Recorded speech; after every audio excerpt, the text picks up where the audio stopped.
Glad you like it. If you need any tweaks or want to add a personal touch, let me know. Go out there and inspire. Every great revolution starts with a vision, an idea so bold, so unconventional, that it seems almost impossible at first. It begins in the mind of a dreamer, someone who sees beyond the present, beyond the limitations of technology, beyond what others believe is possible. This vision is not just about creating something new, it's about changing the way people think, work, and live. It challenges the status quo, disrupts industries, and reshapes entire societies. It isn't driven by profits or fame, but by a relentless pursuit of something greater, a future that is better, smarter, and more connected. But having a vision isn't enough. The world doesn't change with just ideas, it changes with execution. The road from vision to reality is filled with obstacles, doubt, failure, rejection. There will be people who say it can't be done, or that's not how things work. And yet the true visionary ignores the noise. They don't just predict the future, they build it. This journey often starts in the simplest of places. A garage, a dorm room, a small office with barely enough resources to get started. It starts with sketches on napkins, late-night brainstorming sessions, and endless hours of work fueled by nothing but passion and belief. It takes courage to stand alone in the face of skepticism, to push forward when the odds are stacked against you. But when that vision finally takes shape, when it becomes something tangible that people can see, touch, and experience, it sparks something extraordinary. It inspires a new way of thinking, it challenges conventions, it shifts industries that once seemed unshakable, and the world begins to change. Failure. It's a word most people fear, a word that often stops them from even trying. Society teaches us to avoid it, to see it as a sign of weakness, as proof that we weren't good enough. But here's the truth. Failure is not the end. Failure is the beginning. Every great innovator, every game changer, every legend who ever walked this earth has one thing in common. They failed, and they failed big. Not once, not twice, but over and over again. They took risks, made mistakes, lost everything, and yet they refused to stop. Failure is the greatest teacher. It shows us what doesn't work. It forces us to rethink, to refine, to improve. It separates those who merely dream from those who dare to create. The difference between success and mediocrity is simple. What you do after you fail. Most people quit. They take failure as a sign that their idea wasn't good enough, that they weren't smart enough, that the critics were right. But true visionaries, they take failure as fuel. They dissect it, study it, learn from it, and come back stronger. They don't see failure as defeat, they see it as a stepping stone, a necessary part of the journey. Think about the world's most revolutionary ideas, the products that changed our lives, the companies that redefined entire industries. None of them were built in a straight line. Behind every overnight success was years of struggle, rejection, and mistakes. The road to greatness is paved with setbacks, but those setbacks are not roadblocks, they are lessons. When failure happens, and it will, the real test is in the response. Do you let it define you, or do you use it to refine you? Do you walk away, or do you come back with something even better? The truth is, failure is inevitable, but quitting is a choice, and the people who refuse to quit, they're the ones who change the world. Design and innovation are often seen as two separate things, one focused on aesthetics, the other on function, but the truth is, they are inseparable. True innovation isn't just about making something new, it's about making something better, more intuitive, more human, and that's where design comes in. Design isn't just how something looks, it's how it works, how it feels, how effortlessly it integrates into life. The best designs don't demand attention, they disappear into the experience. They make the complex simple, they anticipate what people need before they even realize they need it. But great design doesn't happen by accident. It takes obsession. It takes an uncompromising pursuit of perfection, revising, refining, and rethinking every single detail until it feels just right. It means sweating over the tiniest curve of a product, the weight of a button press, the way light reflects off a surface. It means asking, is this the best it can be? And never settling for good enough. Innovation, on the other hand, is about pushing boundaries. It's about challenging what exists and asking, why does it have to be this way? It's about breaking free from tradition, rewriting the rules, and creating something that doesn't just improve upon the past, but redefines the future. When design and innovation come together, something magical happens. Technology becomes invisible. It fades into the background, letting people focus on what really matters: the experience, the connection, the feeling.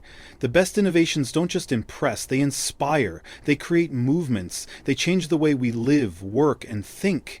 But this level of design thinking requires discipline. It requires saying no 1,000 times for every yes.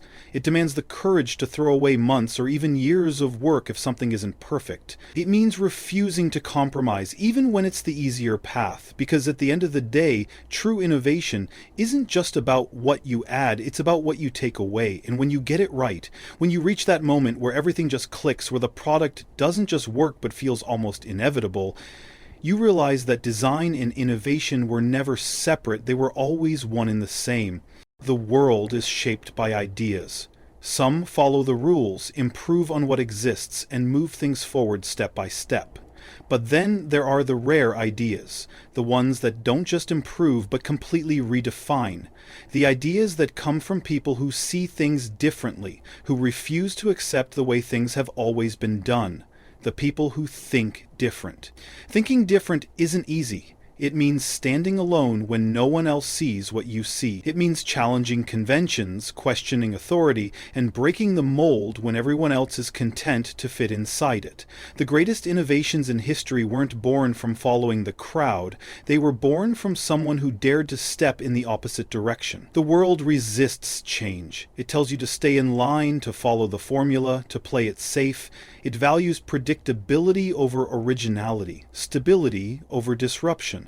But here's the thing, everything we consider normal today was once considered crazy. The light bulb, a fantasy. The telephone, a joke. The internet, a passing trend. At every turn, the greatest inventions were ridiculed, dismissed, and even fought against. And yet, the people behind them kept going. They ignored the doubt, they tuned out the skeptics. They trusted in their vision, even when it seemed impossible. Because thinking different isn't just about ideas. It's about courage, the courage to take risks, the courage to fail, the courage to look at something that has existed for decades and say, this could be better.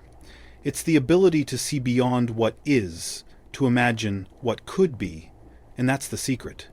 The world doesn't change by playing it safe. It changes when someone refuses to accept the limits placed in front of them. When someone decides that impossible is just an opinion, when someone understands that thinking different isn't a choice, it's a responsibility, because the future belongs to the ones who dare to create it. Most people spend their lives creating things, products, services, businesses. They focus on what they can build, what they can sell, what they can achieve. But the ones who truly change the world don't just build products. They build legacies. A product can be useful, it can be beautiful, innovative, even groundbreaking. But over time, products fade. New technologies replace them, new ideas emerge, and what was once revolutionary becomes just another part of history. But a legacy? A legacy lasts forever. A legacy isn't just what you make, it's what you leave behind. Building a legacy means thinking beyond the present. It means designing something that doesn't just work for today, but reshapes tomorrow. It's about creating something so meaningful that it doesn't just change an industry, it changes people, their lives, their habits, their perspectives. But a legacy isn't built overnight. It requires a vision that goes deeper than profit. It demands a commitment to excellence, a refusal to cut corners, and an obsession with getting every detail right. Not just for the sake of perfection, but because every small detail adds up to something greater. A true legacy isn't about numbers. It's not about how many units were sold or how high the stock price climbed.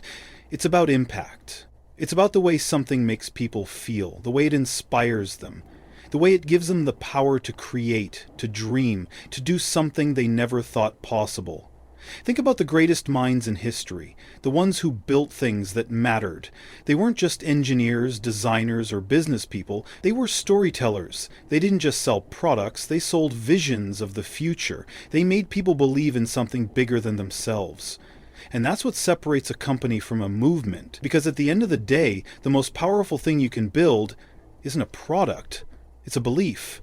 A belief that the world can be better, that technology can serve humanity, that the things we create today will shape the generations that come after us. And when that belief is strong enough, when it resonates deeply enough, when it becomes part of culture itself, that's when a legacy is born.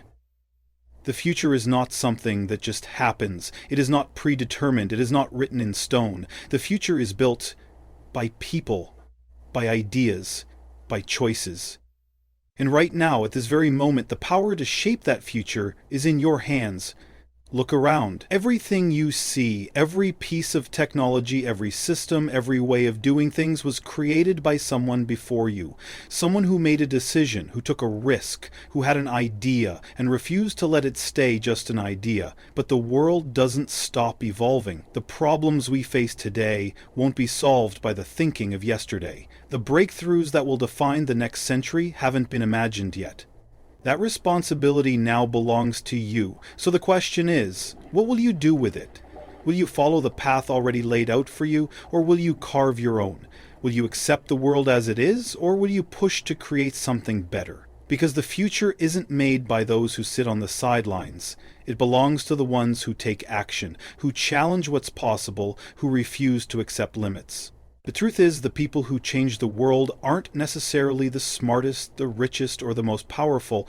They are the ones who believe in their ideas, in their vision, and the possibility of something greater.